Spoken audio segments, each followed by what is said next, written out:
અમરેલી જિલ્લો કે જ્યાં પણ મેઘરાજા મહેરબાન થયા છે। રાજુલા જાફરાબાદ તાલુકામાં ધોધમાર વરસાદ। રોહિસા, વડલી, ભાડા, ટીંબી, જાફરાબાદના તમામ વિસ્તારો કે જ્યાં ધોધમાર વરસાદ વરસી રહ્યો છે તો નાગેશ્રી, હેમાળ, દુધાળા, લોર સહિતના ગામોમાં પણ વરસાદ છે। ટીંબી ગામમાં ધોધમાર વરસાદથી રૂપેણ નદીમાં પૂરની સ્થિતિ। રાજુલાના ડુંગર, માંડળ, ડુંગરપરડા, બાલાપરમાં વરસાદ। રીણિયાળા, કુંડલિયાળા સહિતના ગામોમાં ધોધમાર વરસાદ વરસી રહ્યો છે। અમરેલી જિલ્લામાં રેડ એલર્ટ આપવામાં આવ્યું છે। છૂટાછવાયા સ્થળોએ અત્યંત ભારે વરસાદની આગાહી હવામાન વિભાગે વ્યક્ત કરી છે। ત્યારે સતત વરસાદ વરસવાના કારણે નીચાણવાળા વિસ્તારો પાણીમાં ગરકાવ થઈ ગયા છે। અમારા સંવાદદાતા હરેશ ખુમાણ પાસેથી વધુ જાણકારી પ્રાપ્ત કરીશું।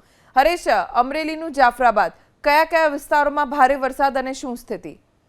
બિલકુલ, અમરેલી જિલ્લામાં છેલ્લા 7 દિવસથી વરસાદ વરસી રહ્યો છે, પરંતુ આજે અમરેલી જિલ્લામાં રેડ એલર્ટ આપવામાં આવ્યું છે। ત્યારે રાજુલા જાફરાબાદ તાલુકાના ગ્રામ્ય પંથકોમાં ધોધમાર વરસાદ વરસી રહ્યો છે। ત્યારે જાફરાબાદના રોહિસા, વડલી, ભાડા, ટીંબી, નાગેશ્રી, હેમાળ, દુધાળા, લોર સહિત મોટાભાગના ગ્રામ્ય પંથકોમાં મુશળધાર વરસાદ ખાબક્યો છે। ત્યારે વડલી સહિત ગામના ખેતરો પાણીથી